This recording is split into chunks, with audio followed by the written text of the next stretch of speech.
Welcome, everyone. This is the Harris County Flood Control District's virtual community engagement meeting about the C-34 Lauder Stormwater Detention Basin Phase 2, Compartment 2 project, which we will also refer to as the Lauder Stormwater Detention Basin Project for short. Thank you for joining us. This meeting is all about keeping you informed and hearing your thoughts about what's being done to reduce the risk of flooding in your area. Your voice matters and we appreciate you being here. I am Cristal Morales with the Flood Control District Communications team, and I am joined by our leaders and experts to answer your questions and make sure you have the latest information about important flood risk reduction efforts in your community. It's great to see people engaged in this project. We look forward to keeping this conversation going. Before we dive in, we have a pre-recorded message from Harris County Precinct 2 Commissioner Adrian Garcia. Good evening, everybody. I'm Adrian Garcia, Harris County Precinct 2 Commissioner. I want to begin with sincerely thanking everyone for taking time out of your busy schedule to join us this evening. I want you, our Precinct 2 residents, to know that we are here and ready to work for you. I want to begin by also thanking the Harris County Flood Control District for hosting this event. Tonight, we're here to learn about a project that reduces flooding in your community. We know this is top of mind for many families who have already been repeatedly impacted by flooding in their neighborhoods. As a part of my Revive to Thrive initiative, this flood prevention effort will help protect your community and make a major step toward ensuring there are fair and equitable opportunities for communities throughout Precinct 2. With Revive to Thrive, my goal is to focus on revitalization rather than allowing gentrification to be the sole contributor to improvements in our communities. By empowering communities and creating opportunities for existing neighborhoods to be more resilient, inclusive, and thriving with the right investments, resources, infrastructure commitment, and community involvement, we can all progress and thrive. Harris County works best when all communities are thriving. I am proud to be from Precinct 2, and I want everyone to know this is a great community and the greatest place to live, work, and play. This is one of the many flood mitigation projects happening in Precinct 2, aimed at improving our drainage systems to help minimize the impact of major rain events. Quality infrastructure is not only my responsibility as your county commissioner, but it is also one of my top priorities. Therefore, I've asked my team to take action and demonstrate real progress to address our community's needs with projects that make a difference and make us better prepared to weather the next storm. I hope you continue to stay engaged in this process. It's important to remember that your voice, your experience, your opinions do matter. Again, we're thankful that you joined us tonight. If you need to get in touch with my office, please visit our website, hcp2.com, hcp2.com, or call us at our call center at 713-274-2222, or follow us on all the social media platforms. We are on every major platform, including TikTok. Our doors are always open, and my team and I are happy to support you in whatever we can. Thank you, and have a good evening, and have a great meeting. Thank you. Thank you to Commissioner Garcia. To kick things off, we'll have a presentation to let you know more about who we are and what we do. Then we'll give an overview of the Lauder Stormwater Detention Basin Phase 2 Compartment 2 project, including key details about the project design, timeline, and next steps. After that, we'll move into the Q&A session where you'll have a chance to ask questions directly to the Flood Control District team through this virtual meetings Q&A feature. I will now hand things over to Herman Sanders, Project Communication Specialist, who will share information about the Flood Control District. Herman, over to you. Thank you, Crystal, and big thanks to everyone here with us this evening. I want to start by sharing a bit about the Flood Control District and the work we do. So what is the Harris County Flood Control District? In 1937, after back-to-back devastating floods hit the Houston area, the Texas legislature created the Harris County Flood Control District to help reduce flood risk throughout the county. Today, we're governed by the Harris County Commissioners Court, and we work closely with other local and federal agencies. One of the key reasons we were originally created by the state of Texas was to serve as a local partner to help bring in federal funding for flood damage reduction projects.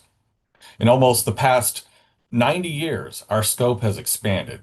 We've invested billions of dollars in flood damage reduction projects throughout Harris County, funded through federal, state, and local resources.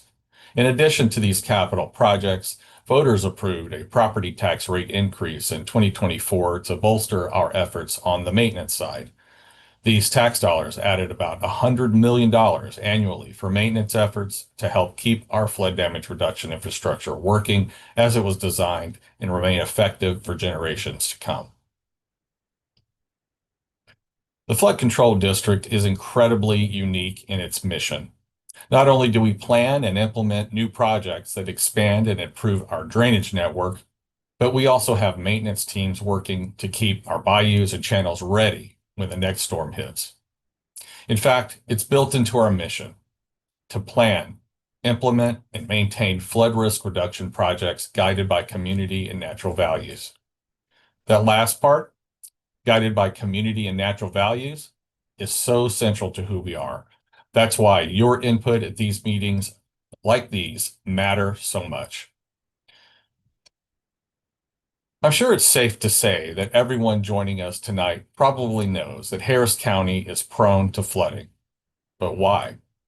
Not only do we have extreme rainfall events like tropical storms and hurricanes, but our land is flat, which means stormwater often moves slowly when making its way to bayous and channels. And to make things even trickier, soils across the county are mostly clay and don't absorb stormwater very well. So stormwater collects on the ground, creating a pooling effect, thereby increasing the risk of flooding. At the Flood Control District, we know the idea of flooding is a top safety concern for everyone who lives here. It's our job to reduce the risk. We are actively working on flood risk reduction projects across the county of Harris County, across watersheds of Harris County. But what is a watershed exactly? First thing you might notice is that each watershed is typically named based on a nearby bayou or body of water. So each watershed is actually the color-coded area of land around the major bayou or body of water indicated where stormwater is expected to ultimately drain if rain were to fall in that region. Harris County is comprised of a vast system of bayous, tributaries, and other waterways that make up each of the 23 watersheds. If you straightened out all of our winding channels and lined them up from end to end, they would stretch from New York to California.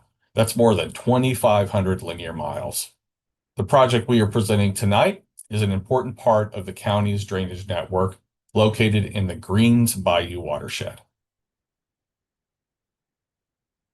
In addition to the unincorporated areas of Harris County, we have 32 municipalities within our boundaries. Our agency can partner with these other cities, precincts, and local agencies on important flood risk reduction projects within these communities. And bayous and channels are just one piece of the county's drainage network. And while the Flood Control District plays a critical role in reducing flood risks, we're part of a much larger effort.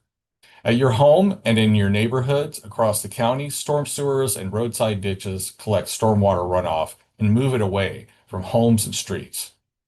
Those drainage systems are typically managed by either the Harris County Engineering Department, a municipal utility district, or a city like the city of Houston. The stormwater then makes its way to the larger bayous and channels, which are managed by the Flood Control District before it finally heads out to Galveston Bay. We take our role in flood risk reduction for Harris County very seriously, and we leverage different types of funding opportunities for projects that can help reduce the risk of flooding in our region. One very important source of funding comes from the 2018 bond program. The bond program consists of the original $2.5 billion in bond funds approved by Harris County voters in 2018, plus an additional $2.7 billion secured through partnerships with 27 unique partners for a combined total of approximately $5.2 billion available for flood risk reduction efforts. Significant progress has been made on the bond program, which has led to significant flood risk reduction across Harris County. The bond dashboard ensures residents have clear, ongoing access to the status of the 2018 bond program. The dashboard features a searchable interactive map to find bond projects in your area. It also features financial summaries and breakdown by funding source and project details, including life cycle milestones, timelines, and funding expectations. To view the dashboard and learn more about the bond program, visit hcfcd.org/2018 bond program. It's important to note that even though voters approved $2.5 billion for the 2018 bond program, the estimated total cost of every project on our bond list is actually much higher than that. Many bond IDs began with feasibility studies or preliminary engineering to help determine what projects were possible and how much they might cost. So far, we've secured more than $2.7 billion in partner funding to help move projects forward across Harris County. Each funding partner has its own guidelines. Some fund certain types of projects, and others ask for local contributions. The Flood Control District has an experienced and dedicated team that works hard to match each project with the right funding opportunities. This way, every dollar goes further to bring the most benefits to the community. Now, I'll share a little more information on the project costs and funding partners. The estimated total cost for the Lauder Stormwater Detention Basin projects is more than $70 million, which is the estimated cost to see the project through to completion as of today. I'd like to highlight one funding partner for this project, the U.S. Department of Housing and Urban Development, also known as HUD. The Community Development Block Grant Disaster Recovery Program, or CDBG-DR, is one of the funding programs under HUD. Disaster recovery funding is focused on projects helping communities with long-term recovery after a federally declared disaster. Harvey, which hit Harris County in 2017, is the federally declared disaster that allows the Flood Control District to apply for disaster relief funding. The Texas General Land Office, or GLO, administers the grant program at the state level for HUD. This means the GLO distributes funds to local, county, and state agencies that apply for or approved to receive funding for projects benefiting areas directly impacted by Harvey. The Flood Control District has been awarded approximately $322 million for projects meeting the funding program's requirements.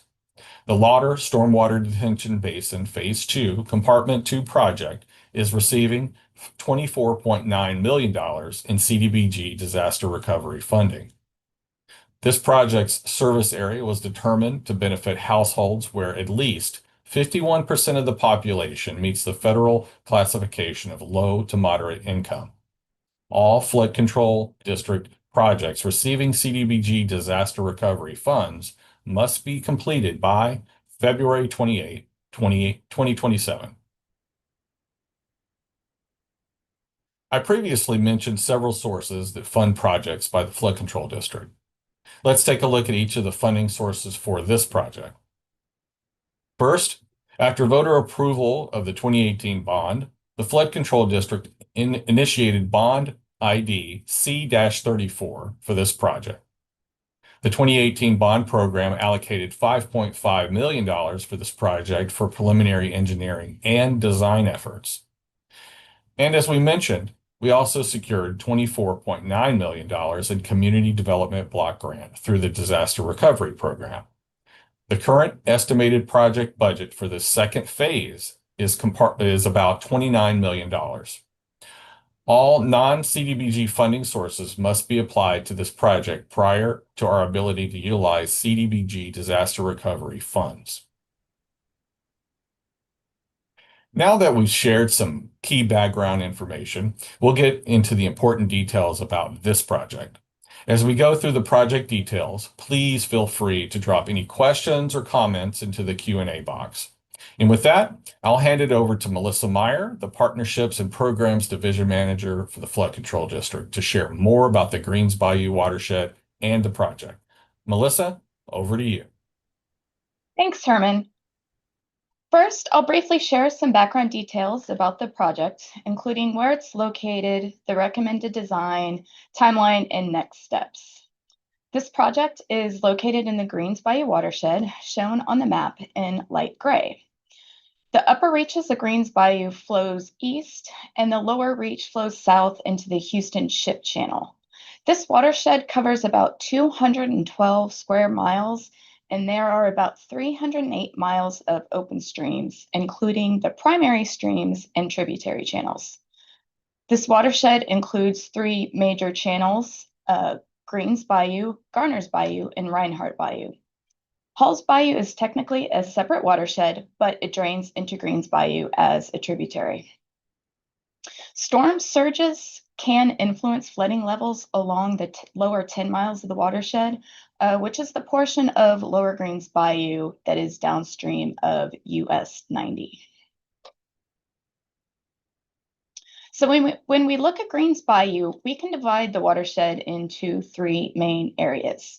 We have Upper Greens Bayou, shown on this map, shaded in green, from Cutton Road to Veterans Memorial Drive. Then we have the mid-reach area of Greens Bayou, which is shaded in yellow, and that is from Veterans Memorial Drive to JFK Boulevard. And then we have Lower Greens Bayou, which is shaded in purple. That stretch of the bayou is from JFK Boulevard to the confluence with the Houston Ship Channel. So each of these areas have their own flood mitigation strategies and visions. And tonight we're focusing on the easternmost section of the mid-reach area. So that brings us to where we are today. The visual on this slide shows the standard life cycle of a flood risk reduction project. And while every project is unique, they all follow a similar path, and there are certain milestones that we can expect to hit along the way. This meeting is one of the final steps in completing the design life cycle stage. This map shows the location of the Lauder Stormwater Detention Basin within the central mid-reach section of the Greens Bayou watershed. So here's a closer look at the Lauder Stormwater Detention Basin. The first phase, shown in green, is complete. And this basin is bordered by Greens Bayou on the north, Lauder Road on the south, and the neighborhood property line west of Green Teal Lane on the east, and tributary P138-01-00 on the west. The Phase 2 site is located on the property of the former Castlewood subdivision, sections 1 and 2. Compartment 1, shown in orange, is located south of the Sunoco gas line easement, and this compartment is also complete. Compartment 2, shown in red, will be constructed north of the easement and is the compartment that we are discussing this evening. There is another future phase of this project which will be located along the west bank of Greens Bayou near the intersection of Aldine Bender Road and Miranda Street. Update on future phases will be shared when more details become available. And details on the previously completed phases of the Lauder Stormwater Detention Basin are available on our website at hcfcd.org/C-34. Phase 2 of the Lauder Stormwater Detention Basin is specifically designed to reduce water surface elevations for a 10-year storm event from the P138-00-00 drainage area. It's also designed to mitigate future channel conveyance improvements and mitigate future county storm sewer improvements along tributary P138-00-00. Phase 2 focuses on diverting and detaining primarily the flow from the nearby tributary using the 10-year storm event as the design events. We want to point out that this project is part of the overall Greens Mid-Reach project improvements to provide flood risk reduction through the previously mentioned channel conveyance improvements and construction of 5 large stormwater detention basins. 4 of the 5 stormwater detention basins have already been constructed and include the Kirkendall, Glen Forest, Aldine Westfield, and Lauder Phase 1 and Phase 2 Compartment 1 basins. The Lauder Stormwater Detention Basin Phase 2, Compartment 2, is anticipated to start its construction in the 4th quarter of this year, and future phases to expand the basin are in the early planning stages. The 5th basin, the Hardy Stormwater Detention Basin, is in the planning stage. Let's quickly define what we call channel conveyance improvements and explain how they help with flood risk reduction. Simply put, channel conveyance improvements are engineered modifications or changes to a waterway that help the channel move more stormwater, especially during heavy rainfall events. This is usually accomplished by widening or deepening the channel, or a combination of both. Now let's take a moment to talk about stormwater detention basins and how they help with flood mitigation. While channel conveyance improvements help move stormwater more efficiently out of an area, stormwater detention basins hold the stormwater in one place, but only temporarily. We strategically place them in the areas where they can catch extra stormwater and keep it from overwhelming channels and flooding downstream communities. Once stormwater levels in the channel go down, the stormwater that's stored in the detention basins flows through pipes back into the channel and eventually out into Galveston Bay. The flood control district is what we call a no adverse impact agency, and that means that we do not allow our projects to reduce flooding risks for one area while increasing the risks somewhere else. And that's why stormwater detention basins are often built before or at the same time as channel conveyance improvements to prevent any unintended impacts downstream. So first, we give an area the ability to store excess stormwater, and then we find ways to move it out of the area even faster. All stormwater detention basins serve the same purpose, temporary storage for stormwater, but they can be designed in different ways. Some are built as one large basin, like the examples shown here, while others are made up of several compartments that work together. Stormwater detention basins can also be either wet bottom or dry bottom. Wet bottom stormwater detention basins always have a permanent pool of water with extra space above it for storing stormwater during heavy rains. Dry bottom stormwater detention basins are lined with grass and designed to drain completely dry between rain events. We are designing a dry bottom compartment for this second phase of the Lauder Stormwater Detention Basin. As a reminder, phase 1 is a wet bottom basin. So when we measure stormwater storage, we use a unit called an acre foot. And 1 acre foot is 325,851 gallons of water. The total detention volume for the Lauder Stormwater Detention Basin Phase 2, Compartment 2, is approximately 262 acre feet. That's roughly 85 million gallons of storage. To put that in perspective, that's equal to 262 football fields covered in 1 foot of water. So here's a few other ways to think about storage capacity. 1 acre foot is equivalent to about 16 average size swimming pools, 50 tanker trucks, or 4,000 bathtubs filled with water. And this means that the anticipated capacity of this Phase 2 Compartment 2 project is equal to about 6,800 swimming pools, 13,000 tanker trucks, and more than 1 million bathtubs. By temporarily storing this amount of stormwater, the basins will help slow the flow through the channel and help reduce the risk of flooding. Shown on this slide are the existing conditions that necessitated the project. Currently, most of the project area channels, including Greens Bayou, have less than a 10-year stormwater carrying capacity. Flooding of homes and businesses along the Greens Bayou has occurred numerous times in the last 30 years, with devastating flood levels throughout the watershed brought on by Tropical Storm Allison in 2001 and Hurricane Harvey in 2017. Significant floodplains and residential developments constructed along Greens Bayou decades ago, prior to modern building elevation requirements, have resulted in significant damage during flood events. I want to take a few minutes to cover another term that I just mentioned earlier. Throughout the presentation, we will be using terms like the 100-year event and annual chance event. I want to clarify exactly what that means. A 1% annual chance event or a 100-year event is a rainfall event that has a 1% chance of occurring in any given year. Now, that doesn't mean that if you have a 1% annual chance this year that you are good for another 100 years. It's simply a measure of the expected frequency based on the historical data that we have. By the same token, a 10% annual chance or a 10-year event is a rainfall event that has a 10% chance of occurring in any given year. And further examples are shown on this slide. The precipitation depths for each of these are based on statistical data, and they're not necessarily related to each other.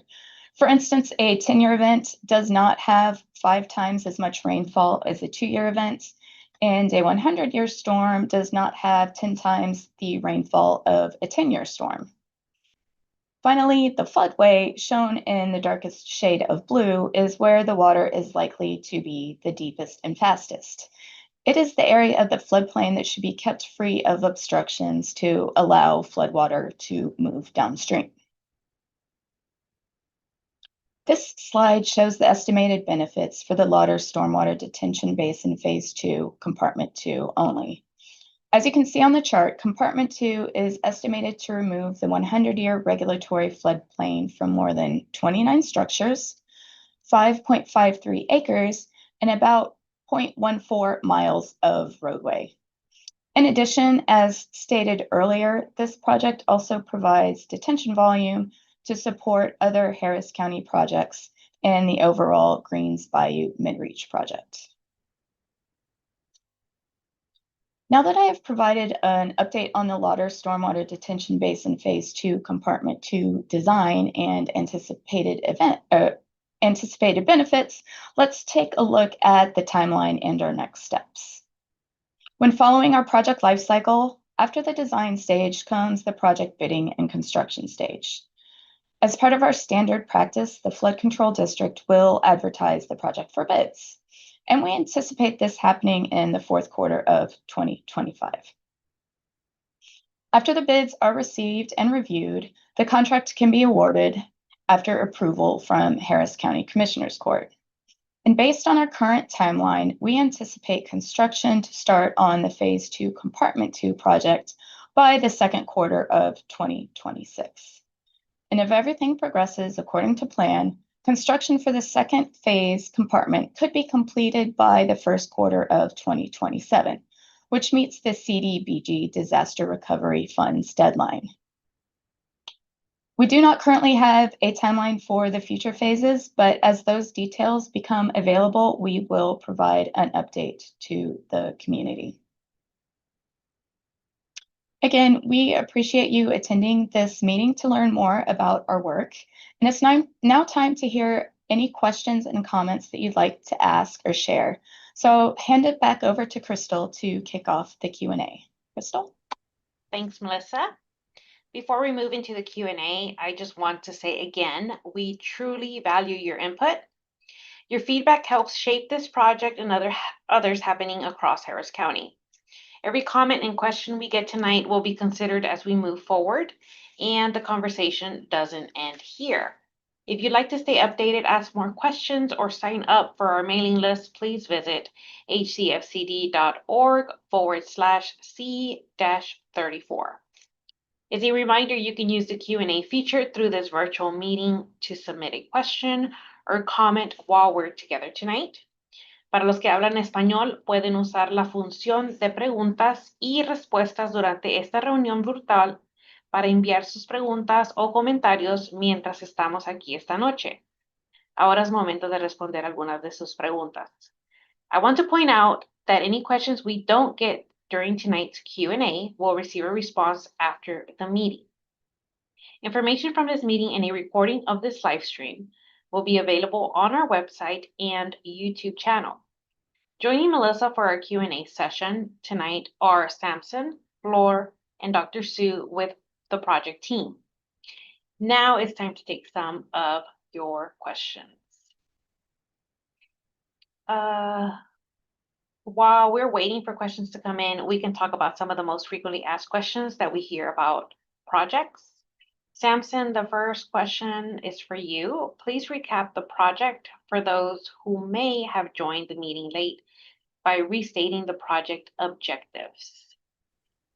Sure. Thanks, Crystal. So the Lauder Stormwater Detention Basin Phase 2 Compartment 2 project focuses on diverting and detaining primarily the flow from the nearby tributary using the 10-year storm event as a design event. More specifically, Phase 2 of the Lauder Stormwater Detention Basin is designed to reduce water surface elevations for a 10-year storm event from the P138-00-00 drainage area, mitigate future channel conveyance improvements, and mitigate future county storm sewer improvements along tributary P138-00-00. Thank you, Samson. Flor, this was also touched on during the presentation, but can you talk a bit more about the funding sources for this project? Yes, thank you. This project is another example of how we fund projects with multiple funding sources. Sometimes it's difficult to convey the scale of the projects, the scale of the need for flood risk reduction projects, and how that translates to some substantial cost. So when we look to find funding sources, we often have to seek multiple partners.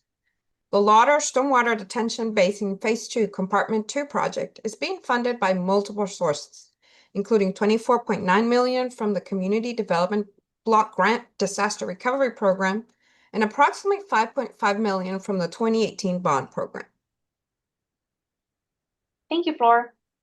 Melissa, let's highlight another question that we often hear asked by residents. What are the anticipated benefits of this project?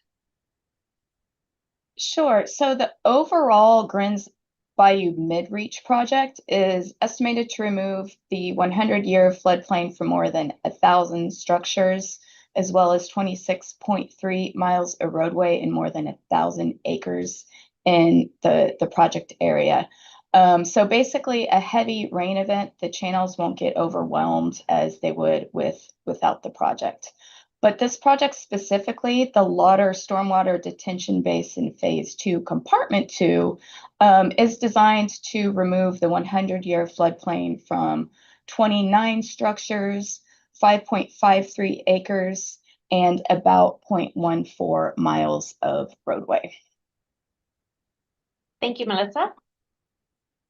Dr. Sue, the Phase 1, this question is coming from Jim Robertson.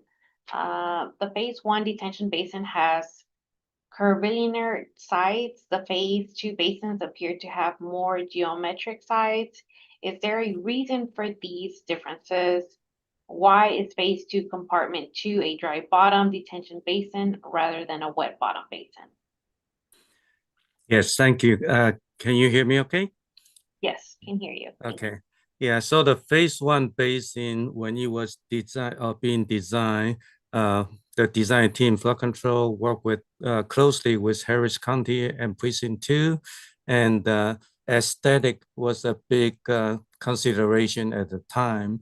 And so the wet bottom was designed, and then tried to have a peninsula and a little island in the basins to help with the recreational benefit of the basin, in addition to flood control. But when we move into the phase 2 design, because we are getting closer to the IAH and FAA have new requirement about wet basin near the airport. So after the PER and during the PER phase, preliminary engineering design phase, both the wet bottom and dry bottom gets substantially considered, and at the end, it was decided to go with the dry bottom basin. Thank you. Thank you, Dr. Su. Hey, Flor, another question for you. How does this project fit in with the overall Greens Bayou Mid-Reach project? Yes, the overall Greens Mid-Reach project includes channel conveyance improvements and stormwater detention basin storage between JFK Boulevard and Veterans Memorial Drive. The first segment will construct channel conveyance improvement from JFK Boulevard to just east of the future Hardy Stormwater Detention Basin. Segment 2 will extend the channel conveyance improvements from the future Hardy Basin to I-45. And segment 3, shown in green, will extend from I-45 to Veterans Memorial Drive. Additionally, the Greens Mid-Reach project will be mitigated by 5 large detention basins. 4 of the 5 detention basins have been constructed and include the Kirkendall, Glen Forest, Aldine Westfield, and Lauder basins. The 5th basin, the Hardy Stormwater Detention Basin, will be constructed in the near future. For more information about the Greens Bayou Mid-Reach projects, you can visit hcfcd.org/C-20. Thank you, Flor. Melissa, another question for you. Aside from the flooding issues and the specific project details we are discussing tonight, can you describe the general characteristics of Greens Bayou? Sure. Greens Bayou watershed is highly developed, and it's one of the more populous watersheds in the county. It covers about 212 square miles, and there are about 308 miles of open streams, and that includes both our primary streams and tributary channels as well. The tributary channels include Garner's Bayou and Reinhardt Bayou. Hall's Bayou, shown here on this map, is a separate watershed, but it does drain into Greens Bayou as a tributary. Thanks, Melissa. This question is for Flor or Samson. What are the detention basin volumes in acre feet for each of the 3 basin phases?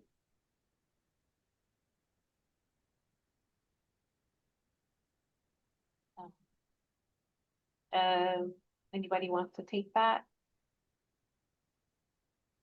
Okay, let me move on to another question. I actually can answer that. Okay, thank you, Dr. Su. Okay. Yeah, so phase 1 basin, the design, and actually the SBIL detention volume is 587.4 acre feet. For phase 2, compartment 1 is 586.30 acre feet. The phase 2, compartment 2, the one we are discussing tonight, is 261.92 acre feet. Thank you, Dr. Su. One of the key project objectives is reducing water surface elevations along Greens Bayou. I was going to say, Samson, can you describe how that will reduce the risk of flooding in the project area? I'm not sure if Dr. Su or Melissa can answer that. Sure, I can answer that. So this means that a particular storm event that will cause Greens Bayou to rise to a specific level today before the project occurs. But after the project is completed, that same storm event could produce a lower water level in Greens Bayou than before, which effectively reduces the risks to buildings and residents in the area. Thank you, Melissa. I want to send a reminder, you can use the Q&A feature through this virtual meeting to submit a question or comment while we're together tonight. I want to point out that any questions we don't get to during tonight's Q&A will receive a response after the meeting. Information from the meeting and a recording of this live stream will be available on our website and YouTube channel. For Melissa or Dr. Sue, Wanda is asking about in the presentation that there are pipes attached to the Lauder Road detention that lead to the ship channel. Will the detention basin ever fill up and overflow to the attached neighborhood? Dr. Sue? Uh, yes, so it's not going to the Houston Ship Channel, which is way downstream, but it's going to the Greens Bayou main stem. So the part of the design process is the hydrologic and hydraulic modeling. And so using the 10-year design events, we simulate the flow coming into the basin, and it does fill up to the design detention elevation of 62 feet. And then after the storm events, it will drain through the outfall pipe back into Greens Bayou gradually within the 24 and to 48 hours design, I guess, the emptying time. And so to answer your questions, under the design event, it shouldn't overflow the basin and go into the neighborhood. Thank you, Dr. Sue. Melissa, can you tell us again what the next steps for this project are? Sure. So the next steps from here is we will review the public feedback that we get from this meeting and finalize our project design. We expect that the final design plans will be transmitted to Harris County Commissioner Court by the end of the year. And the team will then advertise for bids, advertise for construction bids the fourth quarter of 2025. And based on our current timeline, we anticipate construction to start by the second quarter of 2026. And if everything progresses according to plan, construction for the second phase compartment could be complete by the first quarter of 2027. Thanks, Melissa. Melissa, can you describe the flood control district's maintenance and upkeep responsibilities? Generally speaking, yes. So mowing, debris removal, and vegetation management are the responsibility of the flood control district. We mow the majority of channels and basins 3 times a year during the growing season. However, sometimes a municipal utility district or a group like a homeowners association might choose to enter into an agreement with us at the flood control district where they take on the responsibility of additional mowing. In addition to that, sometimes we have recreational sponsors who might choose to build and maintain a recreational amenity on a flood control property, such as a trail or something like that. And mowing might be part of that agreement as well, if appropriate. Thank you, Melissa. Flor, why can't the flood control district eliminate flooding altogether? Well, it's impossible to say that any one project will completely end flooding in an area. This project will reduce the risk of flooding in the area, but the risk of flooding will remain. And for that reason, the Flood Control District recommends that everybody in Harris County and surrounding areas purchase flood insurance policies. Thank you, Flor. As a reminder, you can use the Q&A feature through this virtual meeting to submit a question or comment while we're together tonight. I want to point out that any questions we don't get to during tonight's Q&A will receive a response after the meeting. Para los que hablan español, pueden usar la función de preguntas y respuestas durante esta reunión virtual para enviar sus preguntas o comentarios mientras estamos aquí esta noche. Samson, if you are reducing flooding in this area, are you just flooding another area as a result? So the flood control district is a no adverse impact organization. This means that the flood control district does not create projects that will negatively impact any other areas. Thank you, Samson. Melissa, will there be any impacts or temporary detours to the roadways and trails along Greens Bayou as a result of this project? Yeah, so we might have some temporary lane closures or potentially some flagging operations near construction access points once we get to construction. And once we get closer to actual construction and breaking ground, we will provide more updates to the community.